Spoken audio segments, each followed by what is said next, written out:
What's up, guys? James Carter TV. Now, if you follow me on Twitter, which you should at James Carter TV, you know I have been following the ESPN NBA player rankings.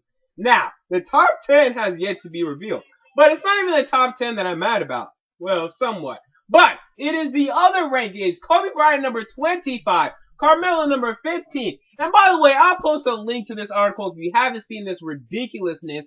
You can go down and look at that stuff. I mean, it's just ludicrous. So I said, why not? Why don't I get on here, show these people how it's done, give you my top 10 NBA players for this upcoming NBA season, and I can do these players some justice, because right now some of these players are as pissed as they should be. Kobe Bryant is changing his Twitter picture, and all kinds of hell's going on. So calm down, everybody. I'm going to give you some justified good player rankings. And by the way, come back next Saturday for my team by team projections, playoff projections, I'm going to say Super Bowl champion, NBA Finals champion, award winners, and all that stuff. Big NBA video coming up next Saturday. Make sure you're prepared for that. But for now, we want to do top 10 NBA players. Let's start off with number 10, and that, to me, is Russell Westbrook. Now, injuries are a concern because this guy is said for now to be out for 4 to 6 weeks of the regular season to start off the regular season. Now, with all that said, you kind of get a little weary with Russell Westbrook. But I'm not going to be, as long as I know this guy's going to be playing by December and another person on this list, I'm putting you on this list, and I'm still respecting your game because people get injured. I mean, this is the NBA. This is sports. People get injured. As long as you come back, as long as you play the majority of the games this season, well, I hope that overwhelming majority, preferably. But as long as you do that, you deserve respect. Russell Westbrook, very good scorer. He kind of needs to develop that passing game. Hell, he's a point guard, more of a natural shooting guard if you ask me, if you ask others. But this guy is a freak athlete. All these point guards nowadays in the NBA, they're great athletes. Gotta give props and respect to Russell Westbrook. He's number 10 on this list. Number 9 is another point guard, and he goes by the name of Stephen Curry. This guy came alive in the playoffs. All of a sudden, people are like, ooh, who's this Stephen Curry? Some girls like, ooh, he's cute. Ooh. But he's good.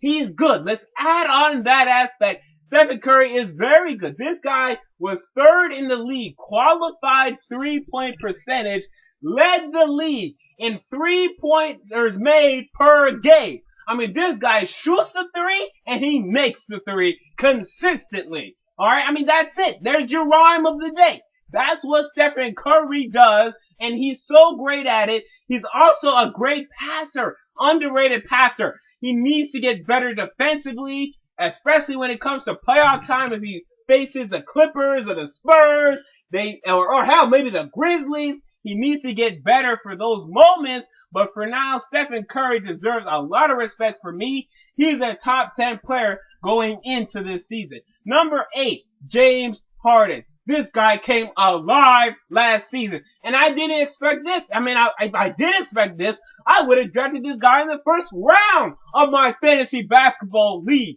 I didn't, and I'm a fool. Because this guy went ham last season. I believe 26 points per game. He also is an underrated passer. He's 2nd in the league for shooting guards, assists per game. So he spreads the wealth there in Houston, and they didn't have too much talent last year in Houston. I mean, they had Jeremy Lin, who isn't a great shooter. They had down low Omar Ashik.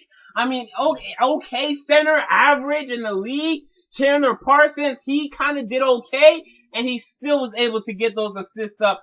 Great team player, James Harden, and I mean, this is a budding superstar in Houston. Can him and Dwight Howard mesh and get a championship? We will see. I'll talk about that in next week's video. Let's move on to number 7, and that is Tony Parker. Now, it is unfathomable to me that ESPN left off Tony Parker for their top 10 rankings. This is a guy that was getting MVP consideration. Now, it's hard to get MVP consideration when LeBron James is in the NBA and he's doing what he's doing consistently, but he's still found a way to get the Spurs where they were. They're aging Spurs. Ever since how old the Spurs are. Well, how come Tony Parker still does so good? How come he leads them to the wins that he does? How come they were first in the, actually I don't think they were first, second in the West last year? Tony Parker's great. And I expect another great season from Tony Parker this upcoming season. Now, I mean, this is where things get a little tricky for me.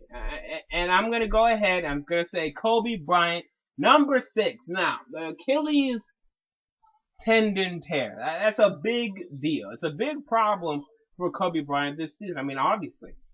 He's going to lose some of that explosiveness. But this is Kobe Bryant. This is a freak athlete. This is somebody that's been working on this. He's been going to Germany back, Switzerland back. This guy's going all over the map to get work done on his Achilles and his knees. I think he's going to be back. I think he's going to be as good as ever. And last season, statistically, he had one of his best seasons. High field goal percentage. Was close to once again leading the league in scoring. So big props to Kobe Bryant. Give him his props. Number 6 on this list. Number 5, Chris Paul. And that should tell you that he's not the number 1 point guard on this list, and that's going to get me some grief. But here's the thing. I think Chris Paul tries too hard. I think he tries too hard to get his teammates involved. Now, the formula we think in our heads is, well, you need to get your teammates involved. If you get your teammates involved, then your team does well, your team wins games. That's sure. Okay, fine, that works. But Chris Paul, the Clippers need you to be a superstar offensively and defensively. They need you to be putting up big points game after game. You can try all you want to get Blake Griffin 25 points per game, but they need you. They need you, Chris Paul, to get 24 points per game.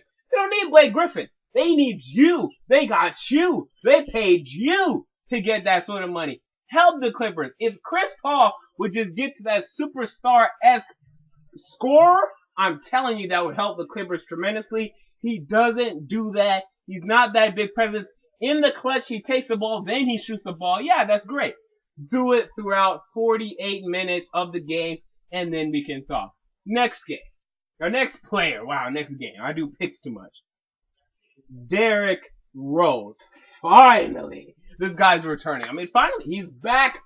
Finally. And I expect the same old MVP caliber Derrick Rose on the court week after week after week. And last week, or this week, I believe, Derrick Rose had 32 points. Now, yeah, it was a preseason game, but that's pretty damn impressive. He had a pretty good splash play down low, got the contact and put it in. I'm not sure if you saw that highlight.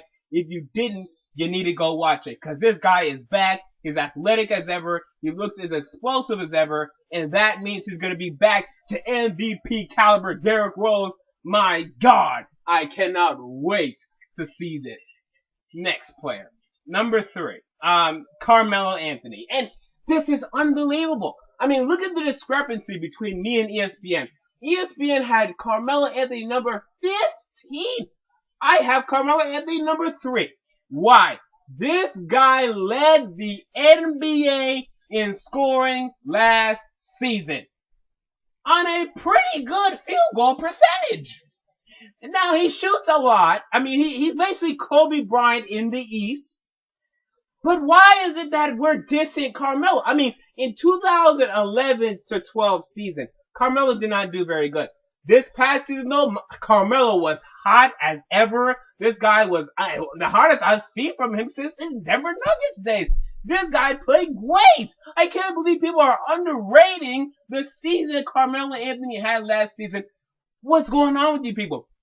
Yes, he's a scorer. Yes, he's not great defensively, but he's a pretty damn good scorer. He's a great scorer. He's an amazing scorer, and that constitutes a high place on my list. Maybe not on yours, but on mine. Number 2, Kevin Durant, another great scorer. This guy, though, the length on him, that also helps him in that aspect. Getting rebounds, clutch as hell. I mean, this guy's automatic, pretty much.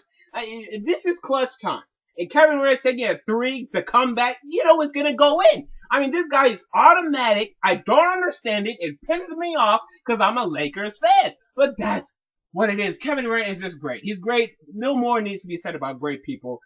No more needs to be said about number one, and that is LeBron James. What can I say? There's nothing more for me to say. That's it. I mean, why should I talk about him? We already know how good he is. So why waste your time talking about how good he is? Can he get that three-peat? Can he get that third ring? That's what we're all waiting to see. And that ends this video. Top 10 players in the NBA. Tell me yours, okay? Let me tell you something about making this. When you have LeBron number one, Kevin Durant number two, from 3 to 10, I mean, we're going to have a lot of differences. Let's try to be respectful, but hell, if you want to yell at me, fine. Well, I'll yell back. All right, so let's get a discussion going. James Carter TV, I'm out. Peace.